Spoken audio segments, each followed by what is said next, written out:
Nah, ini nih, masih ada harapan. Ini syarat timnas Indonesia bisa lolos babak 32 besar. Fans Garuda harus simak ini. Nah, ini baru super top Marco Top. Ini dia strategi Nova Arianto agar timnas Indonesia babak selanjutnya. Kira-kira seperti apakah? Yuk, saksikan beritanya hingga selesai.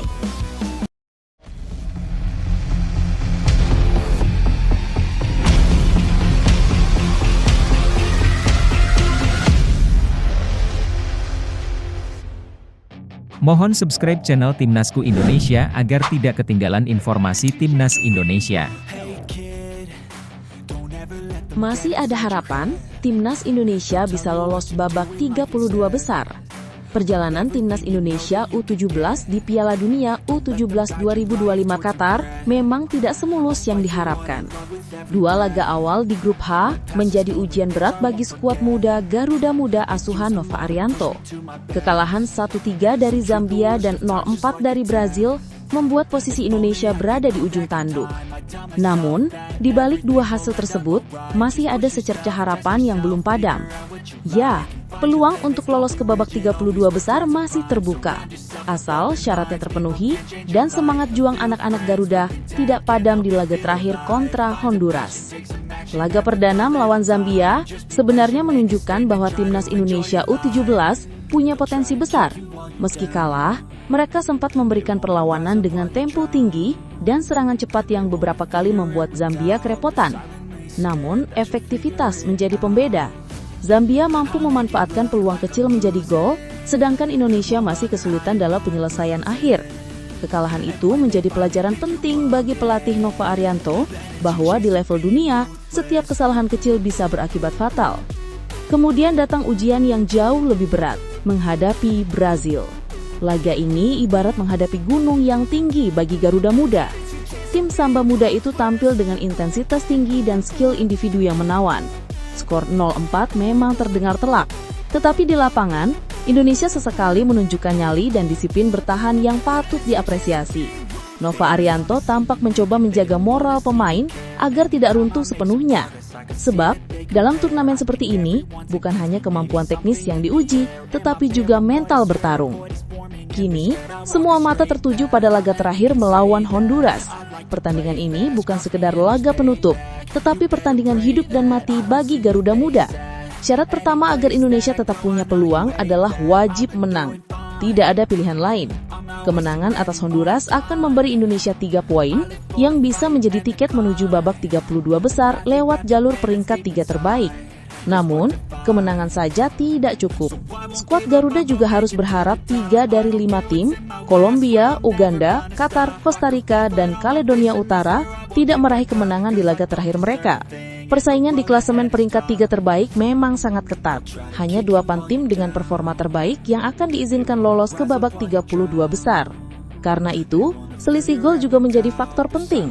Indonesia saat ini memiliki selisih -6, sehingga melawan Honduras bukan hanya soal menang, tetapi menang dengan margin besar.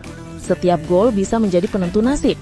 Nova Arianto dan para pemain tentu sudah memahami tekanan ini. Tapi di saat yang sama, mereka juga tahu keajaiban di sepak bola sering datang kepada mereka yang tidak menyerah sampai peluit akhir berbunyi.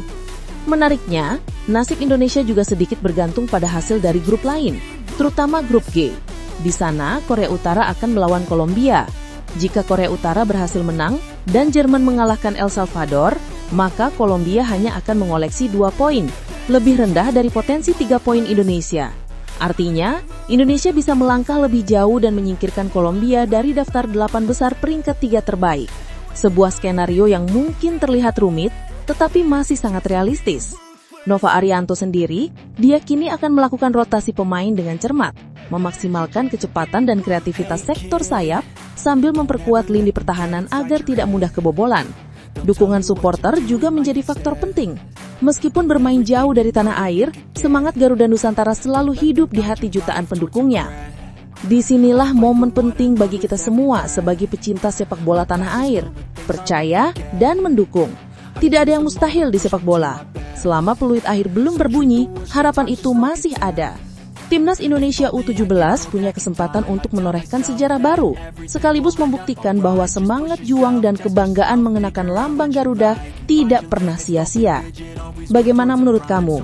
Apakah Garuda Muda bisa bangkit dan meraih kemenangan penting melawan Honduras untuk memastikan tiket ke babak 32 besar?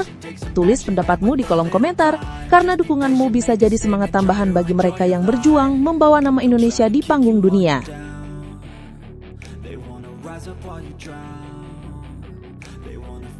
Nova Arianto ingin timnas Indonesia tampil agresif. Laga hidup dan mati menanti timnas Indonesia U17 di ajang Piala Dunia U17 2025 Qatar. Setelah menelan 2 kekalahan beruntun dari Zambia 1-3 dan Brasil 0-4, posisi Garuda Muda kini berada di ujung tanduk. Harapan untuk lolos ke babak 32 besar memang masih terbuka, namun jalannya terjal dan hanya bisa diraih dengan satu cara, menang besar atas Honduras. Pelatih Nova Arianto pun menegaskan, dalam laga terakhir grup H yang akan digelar Senin 10-11, Indonesia harus tampil lebih agresif dan menyerang sejak menit awal. Dalam sesi latihan di Stadion Al Sumama Doha, Nova tampak berusaha menanamkan mental tak boleh takut kepada anak asuhnya. Ia menyadari untuk bisa membuka peluang lolos, timnya tidak bisa bermain bertahan seperti saat menghadapi Brasil. Mengenai jalannya pertandingan, pastinya kami akan sedikit lebih menyerang karena butuh 3 poin. Namun kami tetap mewaspadai Honduras yang mempunyai transisi cukup baik, ujar Nova, dikutip dari Antara.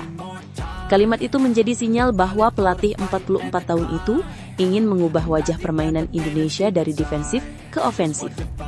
Keputusan Nova bukan tanpa alasan. Secara hitung-hitungan, posisi Indonesia saat ini berada di dasar daftar peringkat ketiga terbaik dari 12 grup yang ada.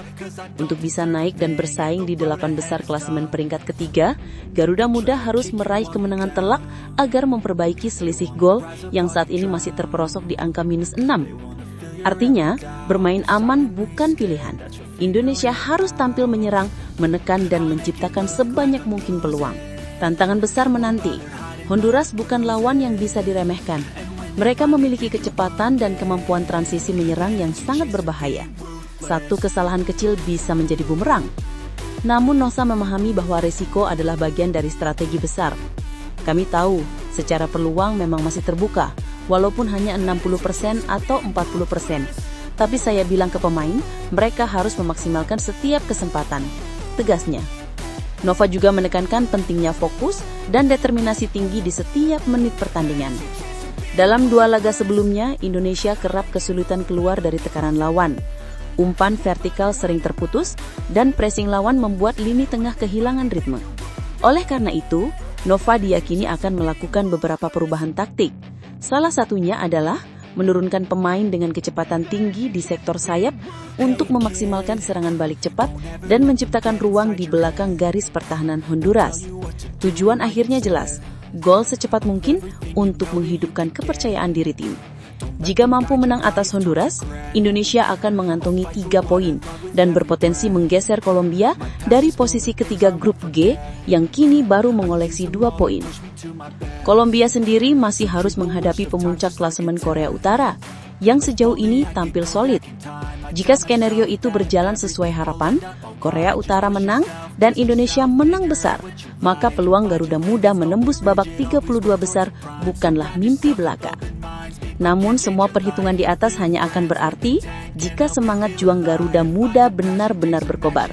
Nova Arianto tentu berharap anak asuhnya bermain tanpa beban, lepas dan berani. Di level U17, agresivitas sering menjadi kunci karena lawan bisa terkejut dengan tekanan tinggi dan serangan cepat. Itulah kenapa Nova menekankan permainan ofensif bukan sekedar strategi, tapi juga bentuk mentalitas baru bahwa tim ini tak akan menyerah meski terpojok.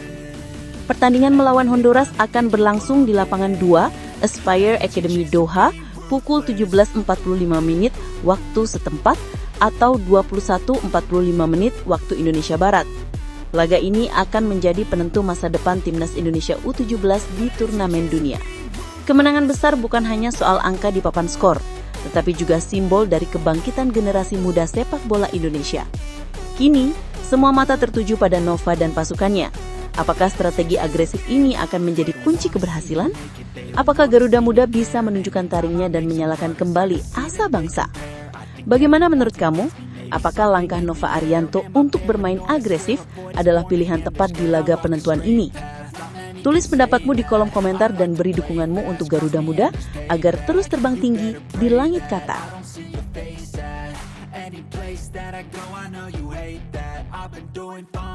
Jadwal Timnas Indonesia melawan Mali. Timnas Indonesia U22 akan kembali menjadi sorotan publik sepak bola nasional setelah dipastikan bakal menghadapi Timnas Mali U22 dalam 2 laga uji coba bertajuk FIFA Matchday November 2025. Pertandingan ini akan berlangsung di Stadion Pakansari, Kabupaten Bogor pada Sabtu 15 November dan Selasa 18 November 2025, masing-masing mulai pukul 20.00 WIB. Laga ini bukan sekadar pertandingan persahabatan biasa, melainkan bagian penting dari rangkaian persiapan menuju SEA Games 2025 di Thailand yang akan digelar pada Desember mendatang. Federasi Sepak Bola Indonesia, PSSI, memutuskan untuk memberikan kesempatan kepada tim U22 asuhan Indra Syafri untuk memanfaatkan momentum FIFA Matchday kali ini. Sementara tim senior masih dalam tahap pencarian pelatih baru, fokus penuh diberikan kepada skuad muda Garuda Muda agar memiliki waktu maksimal untuk membangun chemistry, memperkuat taktik, dan menyiapkan mental juara. Langkah ini mendapat banyak dukungan dari publik, mengingat harapan besar agar sepak bola Indonesia bisa kembali meraih medali emas SEA Games seperti yang pernah diraih di edisi-edisi sebelumnya. Uji coba melawan Mali bukan pilihan sembarangan. Tim Afrika Barat ini dikenal memiliki karakter permainan cepat, kuat secara fisik, dan tangguh dalam duel 1 lawan 1. Pelatih Indra Syafri menilai, menghadapi Mali akan menjadi ujian sempurna untuk mengukur kemampuan para pemain Garuda Muda melawan gaya bermain yang berbeda dari tim-tim Asia Tenggara. Kami ingin melihat sejauh mana progres tim menghadapi tekanan dan gaya bermain khas Afrika yang cepat dan fisikal. Mali menjadi lawan ideal untuk itu, ujar Indra Syafri dalam keterangan resminya. Mali U22 sendiri bukan tim sembarangan. Mereka adalah semifinalis Piala Afrika U23 2023 dan memiliki sederet pemain muda potensial yang kini berkarir di klub-klub top Eropa seperti Prancis, Belgia, dan Portugal. Menghadapi mereka tentu akan memberi pengalaman berharga bagi para pemain muda Indonesia, tidak hanya dari sisi teknik, tapi juga mental bertanding di level internasional. Apalagi di SEA Games nanti, Indonesia berpotensi menghadapi lawan-lawan dengan kualitas tinggi dari Asia Tenggara, seperti Vietnam, Thailand, dan Malaysia. Pertandingan ini juga menjadi momen penting bagi pelatih Indra Syafri untuk melakukan rotasi dan eksperimen taktik. Setelah sebelumnya bermain melawan India U22 pada FIFA Matchday Oktober 2025, di mana Indonesia hanya mampu bermain imbang 1-1 dan kalah 2-1, kini saatnya Garuda Muda menunjukkan peningkatan nyata. Laga melawan Mali diharapkan bisa menjadi ajang pembuktian sekaligus evaluasi akhir sebelum menentukan skuad inti yang akan dibawa ke Thailand. Menurut Sekjen PSSI, Yunus Nusi, Mali U22 akan tiba di Indonesia pada 13 November 2025, 2 hari sebelum laga pertama dimulai. Persiapan ini menandakan keseriusan kedua pihak dalam menjadikan pertandingan ini sebagai uji coba yang berkualitas. PSSI juga berencana menambah 1 laga uji coba tambahan melawan klub lokal sebelum keberangkatan ke SEA Games untuk memastikan ritme pertandingan dan kekompakan tim tetap terjaga. Misi besar sudah dicanangkan, membawa pulang emas SEA Games 2025. Setelah sekian lama sepak bola Indonesia haus akan prestasi, kali ini publik berharap Indra Syafri dan anak asuhnya mampu mengulang kisah manis seperti di SEA Games 2023. Atmosfer optimisme mulai terasa, terutama karena banyak wajah baru yang tampil menjanjikan, serta sistem permainan yang perlahan mulai menemukan bentuknya. Laga melawan Mali nanti akan menjadi tolak ukur sejauh mana Garuda Muda sudah siap menghadapi tekanan di level internasional. Apakah mereka mampu mengimbangi permainan cepat khas Afrika? Apakah lini pertahanan bisa lebih solid dibanding laga sebelumnya? Dan yang terpenting, apakah tim ini sudah cukup tajam di lini depan untuk bersaing di turnamen besar nanti? Semua pertanyaan itu akan mulai terjawab di Stadion Pakansari pada pertengahan November ini. Jadi, buat kamu pecinta sepak bola Indonesia, dukung Garuda Muda dengan penuh semangat. Bagaimana menurut kamu? Apakah laga melawan Mali bisa menjadi batu loncatan penting menuju gelar SEA Games 2025? Tulis pendapatmu di kolom komentar dan jangan lupa dukung Timnas Indonesia agar kembali membawa pulang medali emas untuk Merah Putih.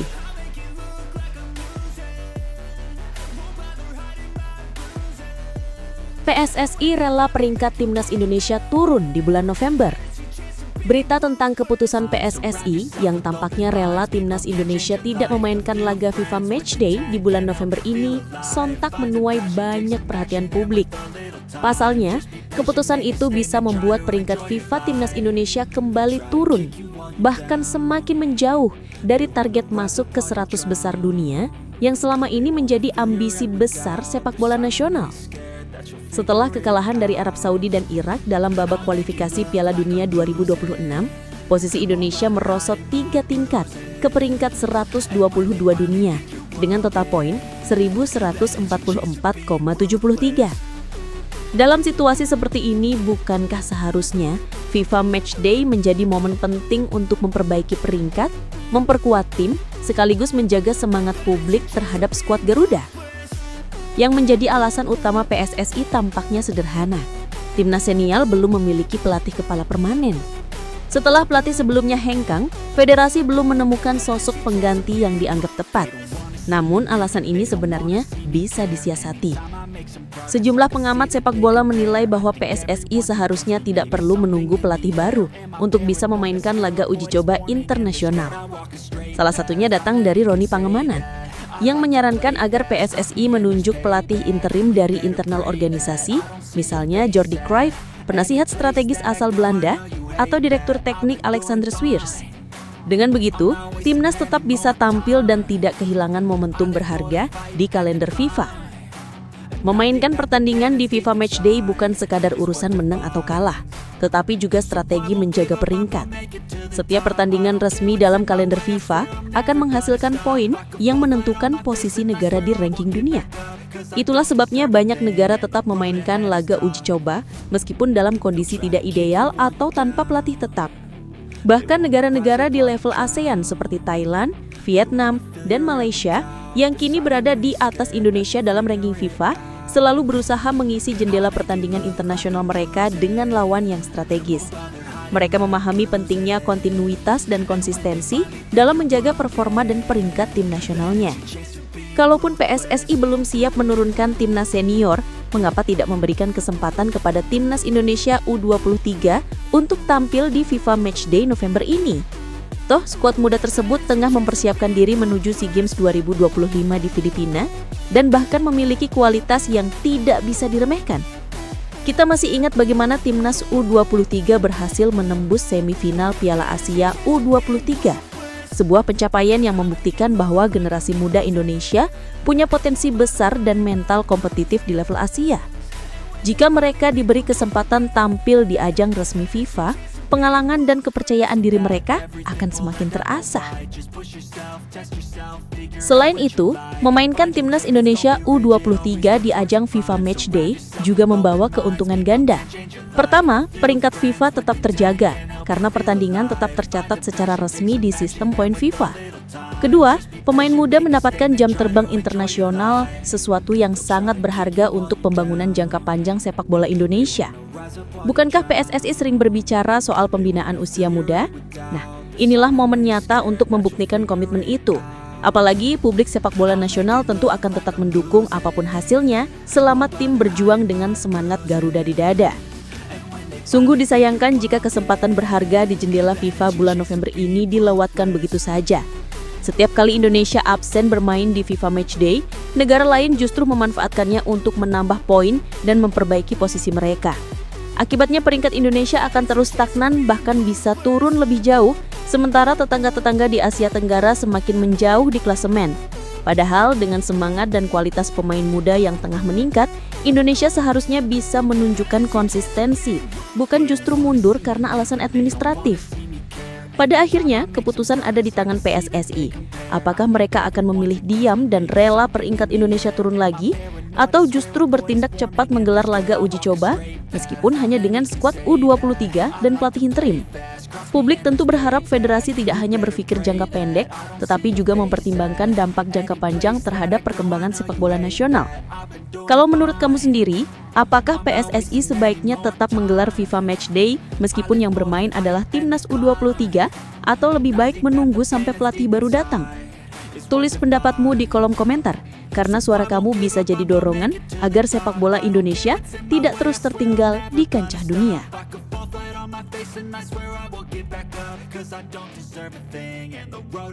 Hasil lengkap pemain abroad Timnas Indonesia. Para pemain Timnas Indonesia yang berkarir di luar negeri kembali menjadi sorotan publik sepak bola tanah air. Setiap pekan, para pahlawan Garuda yang bermain di Eropa maupun klub mancanegara lainnya selalu menyita perhatian, baik karena performa impresif mereka maupun justru karena minimnya kesempatan tampil.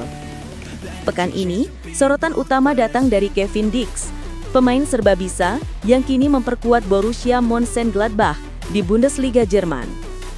Nama Dix benar-benar mencuri perhatian setelah berhasil mencetak gol debut berkelas dalam kemenangan Gladbach 3-1 atas FC Köln di Borussia Park pada Sabtu 8 November 2025. Gol tersebut menandai awal yang indah bagi perjalanan karirnya di Jerman, sekaligus menjadi bukti bahwa pemain keturunan Indonesia itu mulai mendapatkan kepercayaan penuh dari klub barunya. Dalam laga tersebut, Kevin Dix tampil sangat solid dan disiplin. Ia menjadi starter dan memainkan peran penting di sektor pertahanan maupun saat membantu serangan.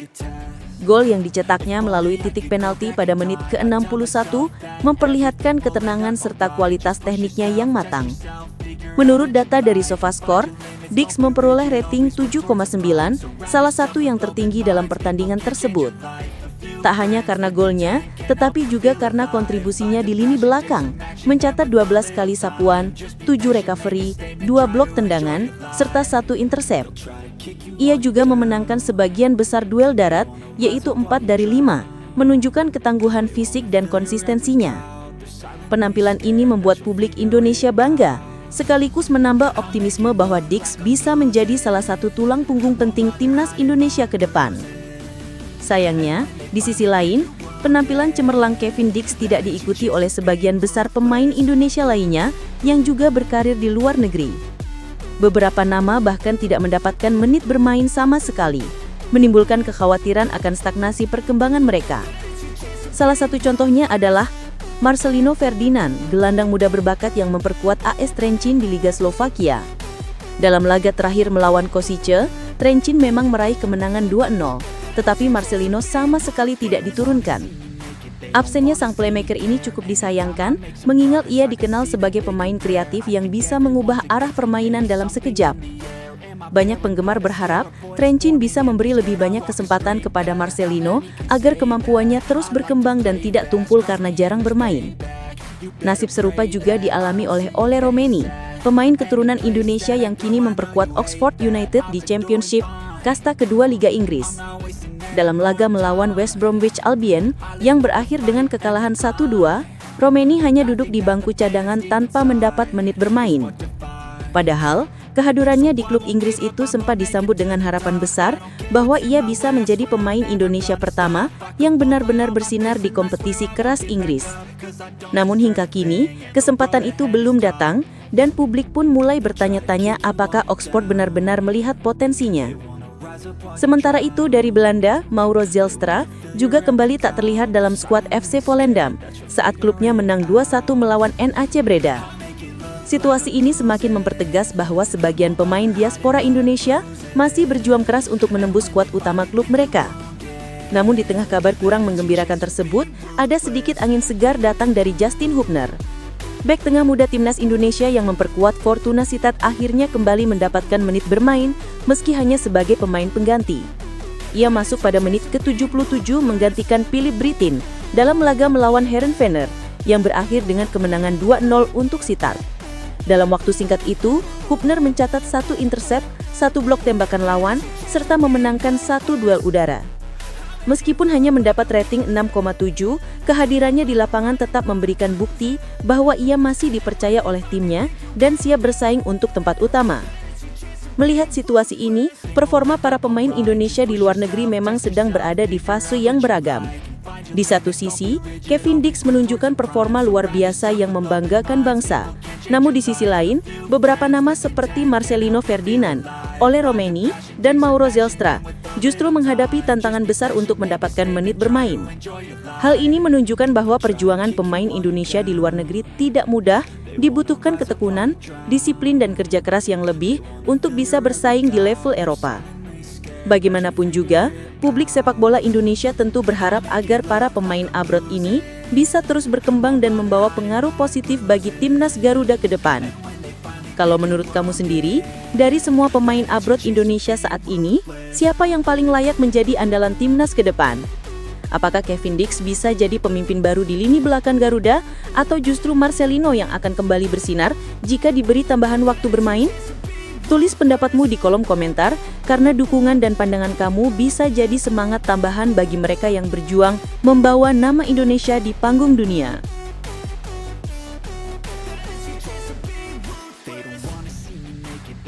Tiga poin harga mati untuk Timnas Indonesia U17. Laga terakhir Timnas Indonesia U17 di ajang Piala Dunia U17 2025 melawan Honduras akan menjadi pertandingan hidup mati bagi skuad Garuda Muda. Setelah 2 kekalahan pahit yang diderita sebelumnya, termasuk kekalahan telak 0-4 dari Brazil, kini hanya ada satu kata yang bergema di ruang ganti tim, menang. Pelatih Nova Arianto menegaskan bahwa 3 poin adalah harga mati yang harus diperjuangkan oleh seluruh pemain, apapun kondisinya. Pertandingan ini bukan sekadar soal peluang lolos, tetapi juga soal harga diri, mental, dan kebanggaan bangsa. Nova yang dikenal sebagai sosok tegas dan pekerja keras menolak menyerah meski situasi di grup H cukup berat. Indonesia saat ini berada di peringkat ketiga grup dengan 0 poin dari 2 pertandingan, hanya unggul selisih gol atas Honduras yang juga belum meraih poin. Posisi ini memang genting, tetapi masih menyimpan harapan tipis. Jika Indonesia mampu mengalahkan Honduras, peluang untuk lolos ke babak 16 besar lewat jalur peringkat ketiga terbaik tetap terbuka. Namun tentu saja itu bergantung pada hasil tim-tim lain seperti Uganda, Qatar, Costa Rica, dan Kaledonia Baru yang juga sedang bersaing di posisi serupa. Dalam laga kontra Brasil, terlihat jelas bahwa Indonesia harus banyak belajar, terutama dalam hal disiplin bertahan dan ketenangan menghadapi tekanan lawan. Gol cepat dari Eduardo di menit ketiga langsung mengguncang kepercayaan diri pemain muda Indonesia. 2 gol tambahan di babak pertama, termasuk gol bunuh diri Putu Panji, memperlihatkan bagaimana tekanan tinggi membuat pemain kehilangan konsentrasi. Namun Nova Arianto tetap memberi apresiasi atas kerja keras anak asuhnya. Ia menilai bahwa kekalahan dari Brasil bisa menjadi pelajaran penting untuk membangun mental juang yang lebih kuat menghadapi Honduras. Kini semua mata tertuju pada pertandingan terakhir melawan Honduras. Nova tahu betul bahwa ini bukan sekadar laga formalitas.